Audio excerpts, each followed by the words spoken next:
सोचिए आप क्रिकेट खेल रहे हैं, चोट लगी और पूरा का पूरा दांत बाहर निकल गया।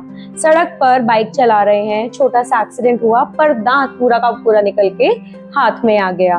पार्क में खेल रहे हैं बच्चे या बड़े और छोटी मोटी चोट लगी, मुंह के बल गिर गए और दांत पूरा का पूरा निकल के बाहर आ गया। अब आप क्या करेंगे दोस्तों? टिश्यू में लपेट देंगे उस दांत को या डस्टबिन में फेंक देंगे? अगर आपने ये गलती की तो आप अपना दांत हमेशा हमेशा के लिए खो देंगे। तो क्या ऐसा करें कि आपका दांत बचाया जा सके, घर में ही रहकर या जहां पर भी आपका एक्सीडेंट हुआ है या दांत बाहर आ गया है, क्रिकेट ग्राउंड में, प्ले ग्राउंड में, पार्क में, सड़क पर, ऐसा क्या करें कि यही दांत आपका वापस बच जाए, आपके मुंह में लग जाए और नॉर्मल दांतों की तरह काम करे। आज की इस वीडियो में दोस्तों मैं आपको बताऊंगी टूथ एवल्शन, मतलब अगर दांत पूरा का पूरा बाहर निकल जाए तो क्या करें, इमीडिएटली हम क्या कर सकते हैं ताकि वही दांत वापस बचाया जा सके, और डेंटिस्ट के पास कब जाएं, क्या करेगा डेंटिस्ट कि आपका यही दांत वापस बचाया जा सके। वीडियो के एंड तक जुड़े रहिएगा क्योंकि लास्ट में मैं आपको गोल्डन आवर के बारे में बताऊंगी जो इस पूरे कॉन्सेप्ट का, जो दांत बचाने के लिए सबसे ज्यादा जरूरी है। तो चलिए शुरू करते हैं आज का वीडियो।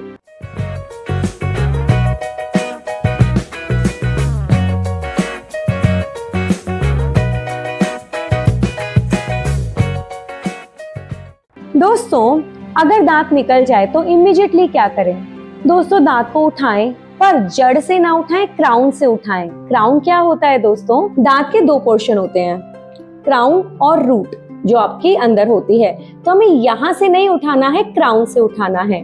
क्राउन से उठा के उसे हल्का सा धो लें, पानी से धो लें, दूध से धो लें या सलाइन से धो लें, किसी भी चीज से उसे धो लें और उसे रगड़े नहीं, किसी भी ब्रश या कपड़े से उसे रगड़े नहीं, हल्के हाथों से उसको सिर्फ वॉश करना है, निकालना है ताकि उसके ऊपर चिपकी हुई गंदगी, लिपटी हुई मैल जो भी होगा वो निकल जाएगा।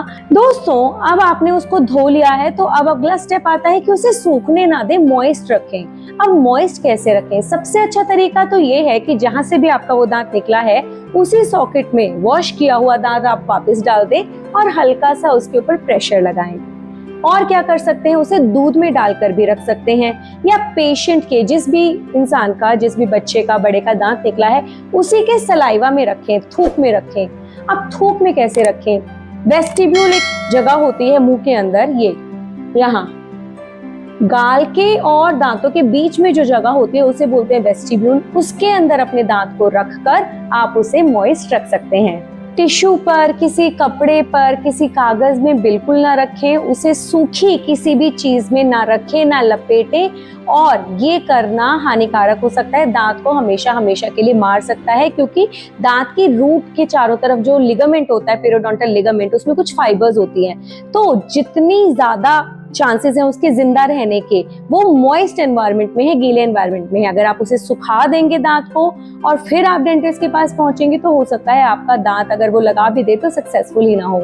अब दोस्तों इस सारे स्टेप्स को करने के बाद आप पहुंच जाइए डेंटिस्ट के पास जल्दी से जल्दी।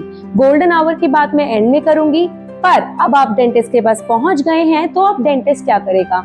डेंटिस्ट दोस्तों उस दांतों को क्लीन करके उसके अंदर जो आपका सॉकेट है जहां वो दांत पहले से था उसमें रीप्लांट कर देगा, इसको बोलते हैं री इम्प्लांटेशन। अब उसको स्टेबलाइज करने के लिए स्प्लिंटिंग की जा सकती है। स्प्लिंटिंग में हम किसी वायर से भी स्प्लिंटिंग कर सकते हैं, कॉम्पोजिट से भी स्प्लिंटिंग कर सकते हैं, जो साथ के दांतों में वायर और कॉम्पोजिट की मदद से उसको जोड़ दिया जाता है ताकि वो दांत ज्यादा प्रेशर में ना आए और जो दांत अपनी जगह पर हमने लगाया है, डेंटिस्ट ने लगाया है, वो स्टेबलाइज हो जाए, मजबूत हो जाए, वही पक्का हो जाए। इसके साथ आपको कुछ दवाइयां दी जाएंगी, एंटीबायोटिक्स दी जाएंगी, पेन किलर्स दी जाएंगी। अगर लिप पे या और कहीं आसपास कोई इंजरी है उसका इलाज किया जाएगा। हो सकता है टेटनस का इंजेक्शन भी लगाया जाए डिपेंडिंग ऑन कितनी चोट लगी है। अगर आपका दांत परमानेंट था, मतलब दूध का दांत नहीं था, परमानेंट पक्का दांत था, तो बाद में उसकी रूट कैनाल करने की जरूरत पड़ सकती है। अगर दूध का दांत था तो यूजुअली हम रीइम्प्लांट करते ही नहीं है क्योंकि जो पक्का पीछे से दांत आ रहा है, जो उसका बीज है पक्के दांत का, दूध के दांत के पीछे जो आता है वो डैमेज ना हो जाए, इसलिए रीइम्प्लांटेशन बच्चों में जिनके दूध के दांत है उनमें कोई जरूरत नहीं होती, करते भी नहीं है, नॉट एडवाइजेबल। ये सारा प्रोसेस एडवाइजेबल है परमानेंट दांतों के लिए जिसके पीछे कोई दूध का दांत नहीं है और वही परमानेंट दांत है। अब चलते हैं लास्ट पॉइंट पे जो कि है गोल्डन आवर। दोस्तों पहले 30 मिनट से 1 घंटा गोल्डन आवर होता है। एक एक मिनट कीमती है। जैसे ही आपको लगे कि आपका दांत निकल के बाहर आ गए, उसे वॉश करके अपने सलाइवा, दूध किसी भी चीज में रख के, सलाइन में रख के डॉक्टर के पास जल्दी से जल्दी पहुंचे, उतने ही अच्छे चांसेस होंगे उस दांत की रीइम्प्लांटेशन के सक्सेस का। तो दोस्तों, अब आप जान गए हैं कि किसी एक्सीडेंट में जाने अनजाने कोई चोट लग के अगर दांत पूरा का पूरा बाहर निकल जाए तो आपको पैनिक नहीं करना है। आपको पता है क्या करना है, एक एक मिनट कीमती है हमारा।